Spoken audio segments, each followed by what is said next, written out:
I woke up to a hiss. Not the kind of hiss from a kettle or a faulty radiator. No, this one was alive.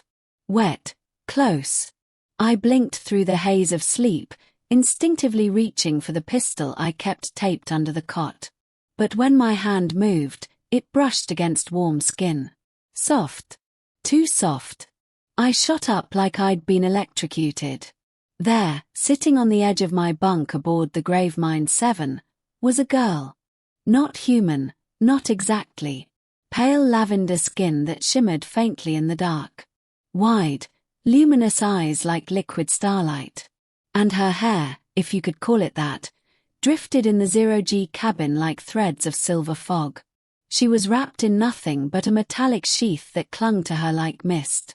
"The lock-in must begin," she said calmly, tilting her head. "You are my assigned anchor." My throat dried instantly. What the hell? "I am Zeyra," she continued. "You are Kade Mercer. You were selected during cryostasis. Your biorhythms match the required calibration. We must lock in before the next cycle or I will destabilize." This was a joke. Had to be. My crew were pranksters, sure, but they didn't sneak aliens into sleeping pods. I glanced toward the cabin camera. Dead. Just static. Great. I looked back at her. She hadn't moved. What does that mean? Lock in. You're not explaining anything. Her voice softened. It's like pairing. Merging. I was smuggled aboard your vessel during the last orbital drift over Virex 9. My people, we are being hunted. I needed refuge. I had no choice. My heart thudded against my ribs. I rubbed my face, trying to slow the adrenaline. You can't just crawl into someone's bed and expect them to be okay with it. I waited until you were asleep. It is less traumatic that way. Oh, well. That makes it fine, then. She blinked. Not offended. Just patient. Something about her was disarming. Not seductive. Not manipulative. Just alien. And tired. So very tired. She looked down at her arms. "If I don't lock in, I won't last another cycle. You're the last compatible link on this ship. The others weren't suitable." "Wait, others? You've been to other cabins?" I asked, voice low. She nodded. 5. None could host me. Either their minds were fragmented, or their genomes had too many contaminants. Your mind is scarred, but intact. Your body is strong enough. A flash of guilt stabbed me. The crew. Were they okay? What did you do to them? Nothing. I scanned them. Your medic is recovering from the pulse interference. The rest are still sleeping. That explained why no one was answering comms. I exhaled and stared at her again. "So you're telling me you were smuggled aboard during last docking, scanned every sleeping crew member, and now you're here, asking me to lock in?" "Yes." "And if I say no?" Her eyes dimmed, just a little. "Then I dissipate. I will become unstable. I will leak into the void. That is death for my kind." Damn it.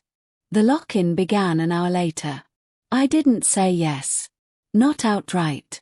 But I didn't throw her into the airlock either. She took that as consent. We stood in the center of my cabin as she extended her hands to me. "Close your eyes," she said. "No funny business. No fun at all."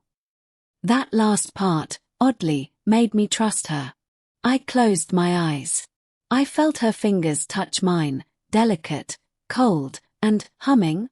It was like static against my skin, prickling up my arms and into my skull. Then, snap. Something connected. My memories flooded. But not just mine. I saw flashes. A planet lit by bioluminescent trees. Skies of violet rain. Her people, graceful and tall, living in crystalline chambers that hummed with frequency and song. Then, fire. Ships blotting out the skies. Her people hunted, caged, dissected. She was one of the last. A living frequency. Energy encased in a dying shell. And now, she was in me. Not completely. Just tethered. I opened my eyes, gasping. Zeyra stood before me, her chest heaving, glowing faintly blue now. We are synchronized. The lock-in is complete. I can survive. For now. Is that it? I asked, staggering to sit down. No tails. No brainworms. She smiled, a flicker of amusement across her features. Only dreams. Great. The next few days were chaos. Captain Juno found the medic unconscious and the security logs corrupted. I played dumb. Said I blacked out like the others. It wasn't hard to fake confusion. The real challenge. Hiding Zeyra. She didn't eat. She didn't sleep. She simply drifted through my cabin like a soft echo, occasionally sinking into a meditative trance where her body flickered like starlight. And the dreams. Every time I closed my eyes, I saw her memories again. I felt what she felt. Her loss. Her fear. Her awe at the universe. I didn't ask for it, but it didn't stop. It wasn't painful, just intimate. Strangely comforting. And dangerous. She was getting stronger, but she was still hunted. And now that we were locked in, if they found her, they'd dissect me too. You need to leave this ship, I told her one night. Next station. We'll find you a new host. Someone safer. She turned, expression unreadable. Do you not want me here, Kade Mercer?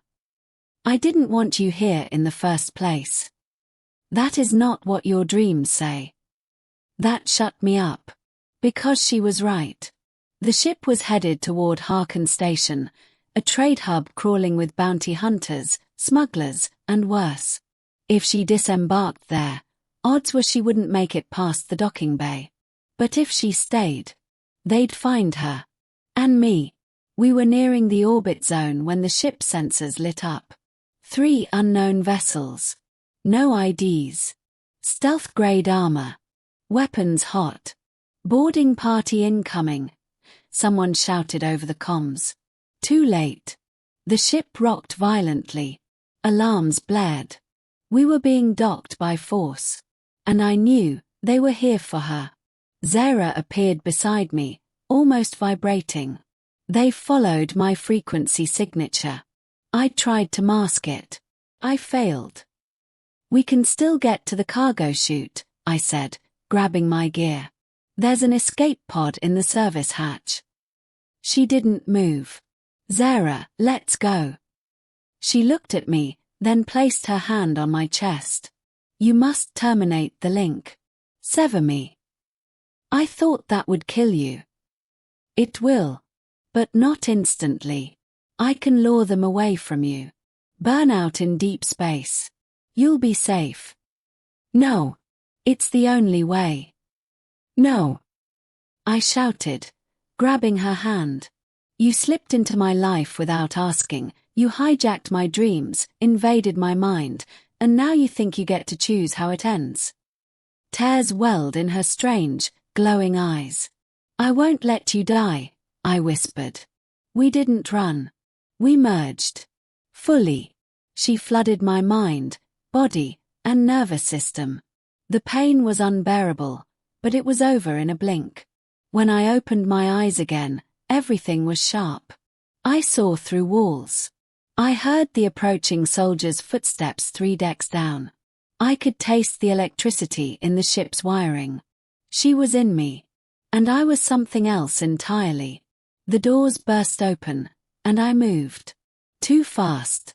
I dodged plasma blasts like they were molasses. I tore their weapons apart with my bare hands. I moved like thought, like light, like her. When the last of them was down, I stood over the wreckage, chest heaving. She whispered inside me. This is the final lock-in. We cannot separate now. I didn't answer. I didn't want to. Because deep down, I knew. I didn't want her gone. Epilogue. We left the Gravemind 7 in a stolen interceptor. I left a message for Captain Juno, told him the truth he'd never believe. That I had to go. That I wasn't safe. That they weren't safe.